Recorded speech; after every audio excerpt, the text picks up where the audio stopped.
Yes, it's true. I'm leaving Thailand. You read the thumbnail correctly. And in this video, I'm going to tell you a little bit about my experience living in Thailand, why I originally came to Thailand, and also if you're a longtime viewer of this channel, what is the future of my channel is going to be. One thing I wanted to mention too is if you have any questions for me, make sure to leave it in the comments below and I'll try my best to respond back to those questions, especially if I think it's going to be beneficial to the community.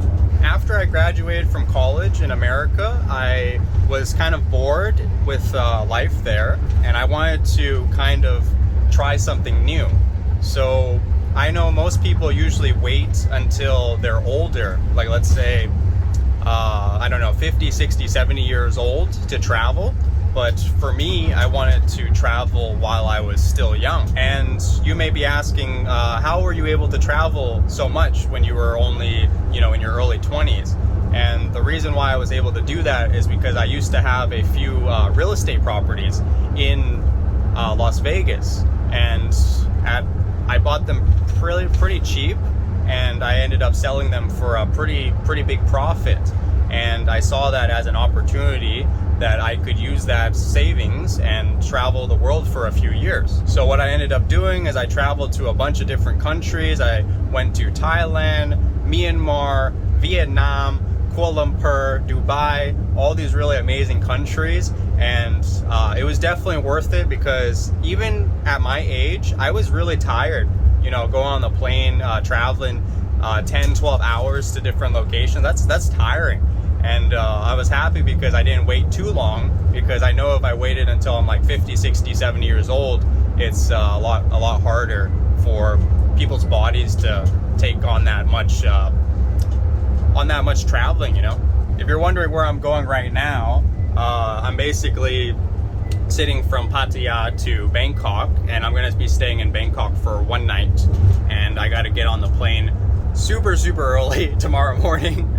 My flight is at like 7 o'clock in the morning, so I'm probably going to leave my hotel maybe around like 3 or 4 in the morning, and there shouldn't be too much traffic or anything like that. It should be pretty nice. This one time I had to go from Pattaya to a faraway province, and I took a tour, one of those big tour buses, the ones that you could seat maybe like 20 or 30 or 40 people. And the wildest thing happened. So I was sitting there minding my own business, and there was this guy that was sitting next to me, or not right next to me, but he was in the the aisle in the middle. He was in the seat that was on the other side of the aisle, and he was acting really strange. Like he was like talking, he was mumbling a lot, and he was just being very weird. So that kind of put me on guard. I wasn't able to sleep. I was kind of thinking like, oh, is this guy gonna like try to hit me or something when I'm sleeping, or try to steal my stuff? So I wasn't able to sleep. And this bus was going at a time very late at night. So I think it left at like 10 p.m. and it would arrive in the morning time. So after a little bit of time, I'm not really thinking anything of it. I'm just playing on my phone. I'm just listening to some music, and all of a sudden, out of nowhere, this strange guy. This is a true story. This strange guy pulled down his pants and started peeing all over the place. Not even like secretly peeing. He pulled down his pants while he was sleeping. So just imagine someone sleeping like this. He pulled down his pants, grabbed his sausage. I saw it with my very own eyes, and he started peeing.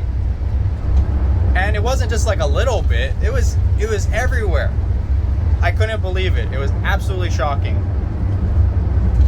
I said, "What are you doing?" I told him. I was like, "What are you doing right now?" I saw him do it, and he didn't react or anything. He was drunk or something. I don't know, but either way, now there's liquid all over the aisle. It's sliding all the way down, because we're in like maybe the 7th row back, right? So his liquid is just running down the aisle, and I was so pissed. I wanted just to smack him in the face. But my bags, my back, I threw away the backpack already, but I had a backpack and it got wet, and a lot of other people's bags and belongings and stuff like that, they got wet too. So it was a terrible situation. And what ended up happening was, he was drunk. He didn't know what he was doing. What ended up happening is I went to go tell the driver. I said, "Hey, someone's peeing on the bus. This is a big deal." And he stopped the car. The driver and his, I guess there was a lady with him too. I guess she's like his helper or something like that. They got out of the bus. They went into the bus in the aisle, and they saw that, oh yeah, he actually, they didn't believe me at first, but then they realized like, oh, okay, yeah, he actually is. So she was like pissed. This employee was pissed at this guy, and she was like, why'd you do this? Like, you got everybody's bags wet. And the guy that was drunk, he didn't care. He was just mumbling the entire time. So what they ended up doing was they got a bunch of towels, and they had to wipe everything down. They were cleaning it with water, using water to kind of clean it up and everything like that. And what they ended up doing was they took the guy and they took him to the police station, and they left him at the police station. And before you get scared of taking the bus for all eternity, this is a very rare instance. I just was the unlucky one that had to witness it myself. One of the popular questions I get asked is, what is the cost of living like out here in Thailand compared to America? Because I don't know if you're from America or from Europe or maybe the UK or something like that. The main difference in the cost of living out here is the rentals are much cheaper than America. So if you want to get a condo next to the beach here in Pattaya, you could get one for, I don't know, $300. Yeah, it's available. $300, $600, $1,000, depending on how big you want your condo. And when I'm talking about a $300 a month condo, it's going to be small. It's going to have all your basic necessities, like a little kitchen, living room. Some of them have like a little balcony area. Some of them don't. Most of them do. Then you also have your bedroom, your bathroom, and usually you have at least 1 or 2 aircon units. This is when it gets a little interesting, and I was actually surprised myself. If we're looking at the price of beef, pork, chicken, eggs, that kind of stuff, I would say the price is almost exactly the same as America. I mean, it was kind of shocking. I was surprised that, oh wow, pork, chicken, eggs, all that stuff is kind of the same price as America. Some things that you can get cheaper out here compared to America is some fruits. For example, the dragon fruit, the mango. These fruits are kind of expensive in America, but in Thailand they're very cheap because so many people grow them. They're so plentiful that some places in different provinces, they don't even sell them. They have so many of them, people just grow it themselves, and they never buy it ever.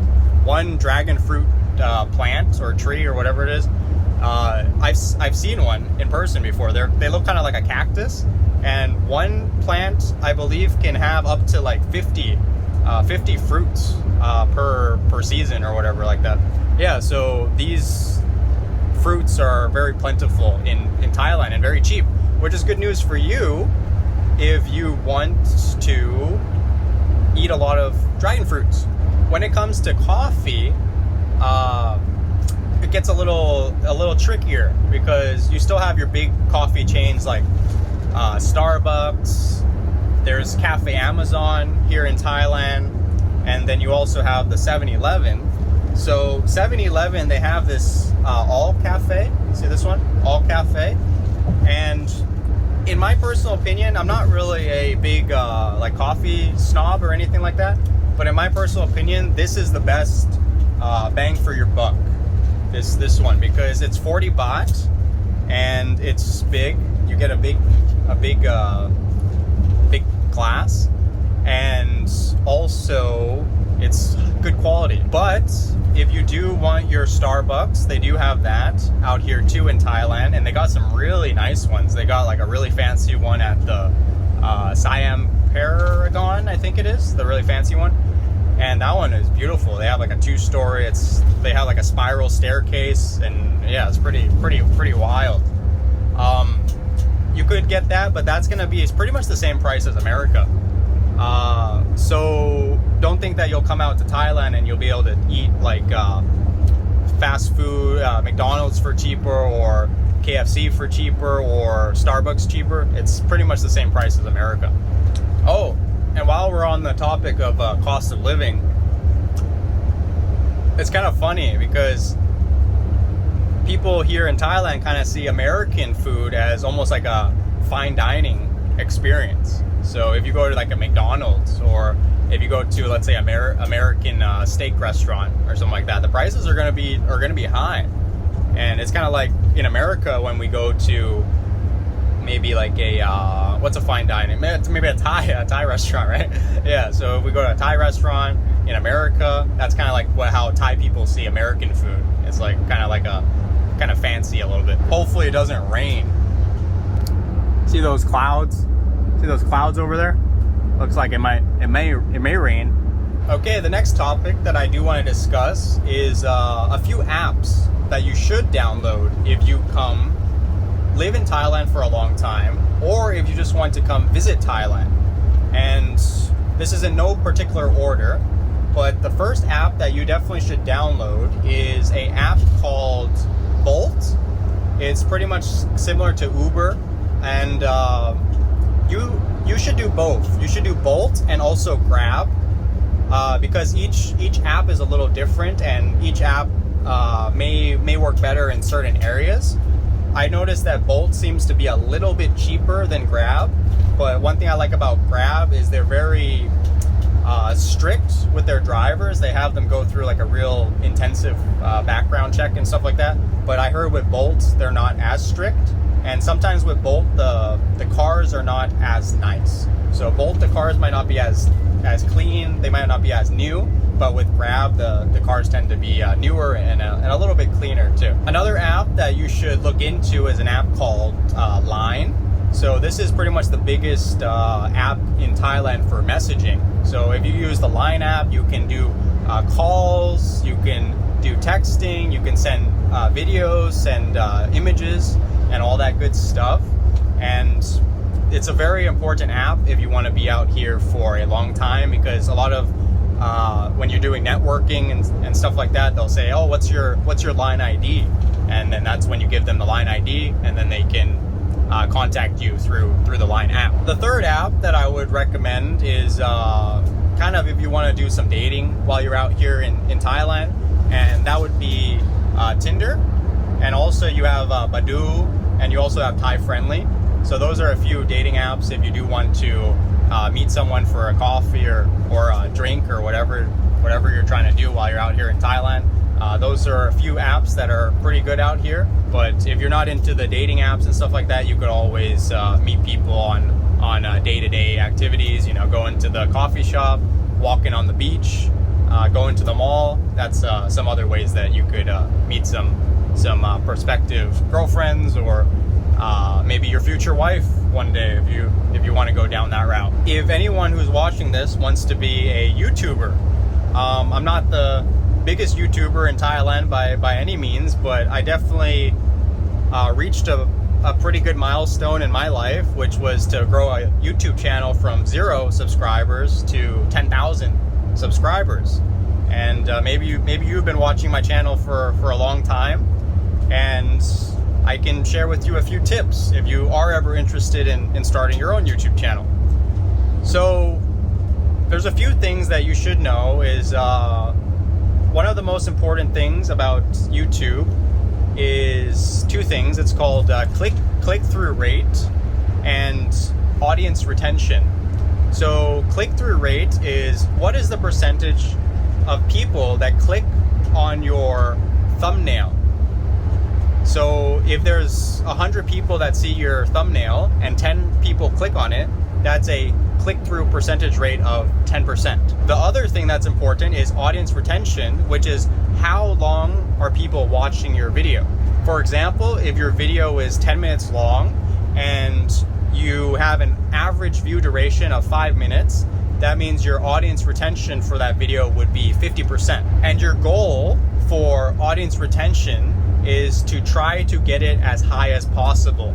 Realistically, you'll probably have an audience retention anywhere from 30% to 70%. And you really want to try to get it as close to 70% as possible. Now, with that being said, YouTube is very competitive. It is a lot harder to become a YouTuber than it might be to become like a Instagram influencer or something like that. It's harder in the beginning because it's going from 0 to 100 is really hard. Going from 100 to 1,000 is really hard.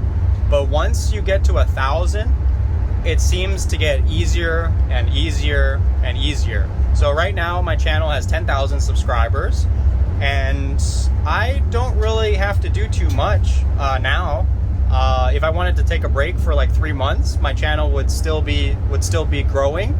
It might not be growing as fast as if I was to post, a video every week or something like that. But it's kind of nice because now my channel is at a certain point that even if I wanted to take a little break, it would still it's almost like a passive income. Money comes in, subscribers keep going up, the views keep going up. It's kind of nice after you get to a certain point. If you are going to do YouTube as your main job, I would say you could do it, but it's very hard. Even to get to just where I am right now was a really long journey. It was a lot of ups and downs. I really had to push through a lot of things.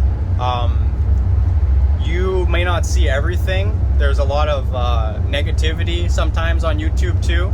Sometimes you get negative comments, but I used to let that get to me, but after being on YouTube for a little bit, it doesn't matter anymore. And I always see, like, if someone's gonna say something bad about me, it's usually not coming from above, it's usually coming from below. So now I don't deal with those comments. And YouTube has some things in place that sometimes if there's like a bad or hateful comment, sometimes I don't even see it because YouTube will automatically just get rid of it if it's hate comments or something like that. If you want to make YouTube your full-time job, it is possible. I've known a few people who make really good money from YouTube, but for most people, I would say that it's probably going to just be an extra income source, probably not your main income source. You might make a few $100s per month until you start getting about like 100,000 subscribers and you're getting like 1 million views a month. That's when you really start to make some real money. But if you only have maybe 5,000 subscribers and you're only getting like 10,000 views a month, it's a nice bonus, but it's not going to be your main income source. Yeah, it's definitely going to rain. See that? One thing that I do want to mention too is if you come to Thailand for a vacation, please tip some of your waiters, and some of, like, if you go to a bar or something, like, please tip some of those people. Or if you buy some fruits from the street vendors and stuff like that, because some of these employees families or some of these little small business owners, they really have a hard time surviving. And if you just give them like 100 baht, right, you're gonna make their day. 100 baht is nothing for you. It might be like $3 US dollars, but the smile on their face when you give them that 100 baht, I mean, yeah, it's such a small amount. It's such a small thing, but it makes a big difference in someone's day. So that's just something I wanted to mention, is that if you do come out here, just try to not be too cheap, and you'll have a much better time too. You'll enjoy it a lot more than if you're trying to like pinch every single penny. Another topic that I'll talk about a little bit is the topic of getting into a serious relationship here in Thailand, because I know that's a popular question I get asked a lot, is like how is the relationships out in Thailand. So I've noticed kind of a similar thing from a lot of my kind of longer term relationships here in Thailand. And in Thailand, you're expected to really be the leader in the relationship. You know, you're expected that you should have a house, a car, a good income, you know, that you can provide for everybody. You know, you can provide for the family and everything like that. One thing that I will mention is this is kind of normal in Thai culture, but there's something called a sin sod, and it's basically like a dowry. So if you're really interested in marrying a Thai girl, the family may ask you for a dowry, and that dowry could be anywhere from maybe 3,000 US dollars all the way up to 30,000 or even higher than that. So it just kind of depends on how her family is, and you know what she thinks, and how much the family likes you. That could be another thing too. But the reason why a lot of families want to get like a high dowry is because they usually want to show off to their friends around their house. They want to be like, oh, my daughter got this much for marriage, or my daughter got this much for marriage. You know, it's kind of like they kind of boast about it. So that's just the truth. I mean, that's like a real thing that you just got to keep in mind, and that could be a deal breaker for you, or it could be normal for you. It is raining like crazy now. Check this out.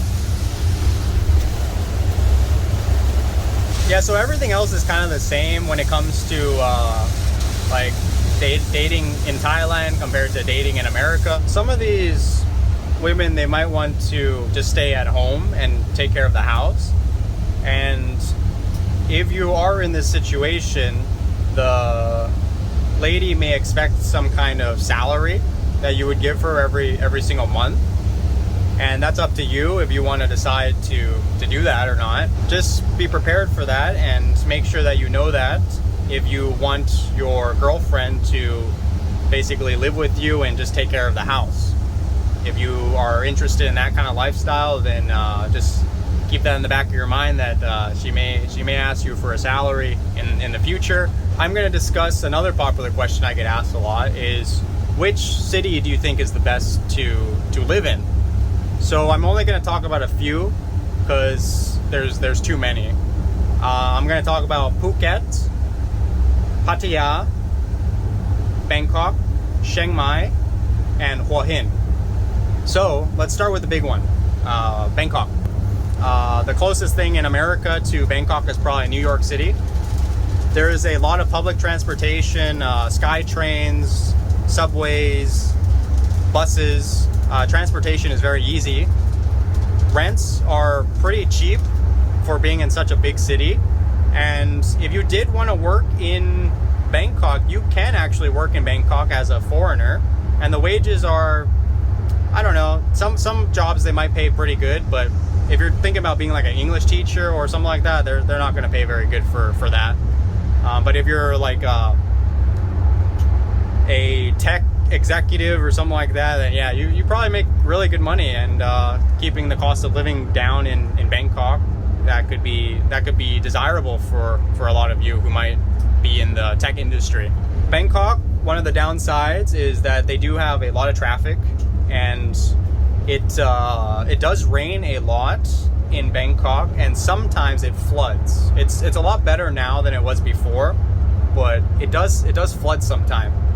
In terms of nightlife and stuff like that, yeah, Bangkok is probably the best place in Thailand, because you have all the big high rises, you have all the hotels and sky bars and all that stuff. So it could be very desirable to live in Bangkok if you're interested in going out for enjoying the nightlife a few times a week or something like that. Let's talk about Pattaya real quick. Pattaya is a little further away from Bangkok, about a few hour drive. I think two or 3 hours away from Bangkok, depending on road conditions and stuff like that. Pattaya is pretty similar to Bangkok, except it's smaller and there's less high rises. But the nightlife, yeah, there's a lot of nightlife in Pattaya. Wages are kind of low in Pattaya. And transportation is a little more difficult. So there's not going to be like sky trains and subways, at least at this moment in time. In the future, maybe, but right now, not really. Shopping, there's only a few shopping things in Pattaya at this moment. Supposedly there's going to be more in the future, but that's something that is not finished yet. Pattaya is pretty nice because you have the beach, and you also have many islands nearby too.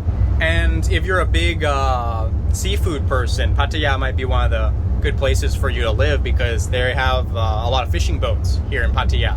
So the restaurants will usually get really fresh food. When we talk about Phuket, Phuket is, I would say, getting more expensive compared to before. And Phuket is good if you want to be around a lot of expats. Like if you want to be around a lot of people from different countries, then Phuket might be a good option. There is a lot of high rises in Phuket. The condos are a little more expensive than Pattaya and Bangkok, but it depends on where you are. If you're not in like a hot point, maybe the condos aren't too expensive. But from my experience, they are. People say that Phuket is kind of like the most expensive place to live in Thailand, and I noticed that with the food. The food and transportation is very expensive in Phuket. So just keep that in mind if you are interested in Phuket. It's a very beautiful area, but for me, I like Pattaya. I also like Phuket, and I like Bangkok. Those are kind of my three that I like. Chiang Mai is also nice, but Chiang Mai doesn't really have a lot of nightlife and stuff like that. Chiang Mai is more, I would recommend for if you just want to rent a big house. You could get a house for $300, $500 a month, and you could have a pretty relaxing life in Chiang Mai. There are gorgeous mountains in Chiang Mai. One downside to Chiang Mai is they have something called the burning season every year, I think. I've never been there on the burning season, but I heard it's not a good time to be in Chiang Mai, because supposedly the farmers, they have to burn their crops every year or something like that. So that's one thing that you should keep in mind in regards to Chiang Mai. And I will briefly discuss Hua Hin. So Hua Hin is a few hours from Bangkok, and it's a little kind of fishing town. And I will say Hua Hin has some of the best restaurants in all of Thailand. I am still remembering like some of the restaurants I went to. They have some really awesome food. So if you're into eating authentic Thai food daily and you enjoy seafood, then Hua Hin could also be a good option for you too. I know that a lot of people are interested in teaching English in Thailand, So I'm going to briefly discuss that. Teaching English, usually they want you to have something called a TEFL certification, TEFL, and also there's another one called the CELTA certification, I think. And for the most part, most people will make around $1,000 to $3,000 US per month, which is not great, but it's not terrible. In Thailand, that's actually, if you're a Thai person making that kind of money, they would say like, oh yeah, good job, you're making good money. But as an American or as someone from the UK or someone like that, that might not be worth it for you. There's a few different options for you. You could either go down the path of working for a language school, which means that you'll be teaching a lot of people. So you might have like 5 to 10 students a day. It might be like one-on-one, or it might be groups, lessons and stuff like that. That one you usually get paid by the hour, or you get paid by the lesson. So those language schools, you could usually make anywhere from I would say like $1,000 to $2,000 approximately. And there's also the other option, which is you work for a government school, and the government schools, they'll also usually pay about like $1,000 to $3,000 is usually the range that they'll pay. Or you could work for the international schools. So the international schools, if you are trying to teach English, international schools are probably the best pay, but they're also the hardest to get into, and they also are very strict about who they let in to teach in the international schools. So for example, if you want to teach at a top international school, don't think that you're special, because they have tons of applicants, and there might only be like one position available, and there'll be like hundreds of applicants. So one thing I've noticed with the international schools is they want you to be a native English speaker. So that means like you're from a country like USA, UK, South Africa, I think is now a native, it's considered a country that's native speaker. And they also want you to have a degree, sometimes in English. Yeah, so sometimes they're very strict. They don't even want you to have like a degree in economics or something. They want you to have a degree in English, a bachelor's degree. And of course, you also need the CELTA or TEFL certification. And they might even want you to have a teaching license. So that is just kind of showing you how strict some of these international schools are. And they might want you to also have a lot of references, to say, oh yeah, I taught at 2 schools already in my home country, and I'm looking to, move to Thailand. The international schools are really good if you can get into them, because the pay is usually much higher. I would say they usually pay anywhere from $3,000 to $6,000 I believe, kind of on the high end. Most likely you won't be making $6,000, but most likely you'll be making like $4,000, somewhere around there.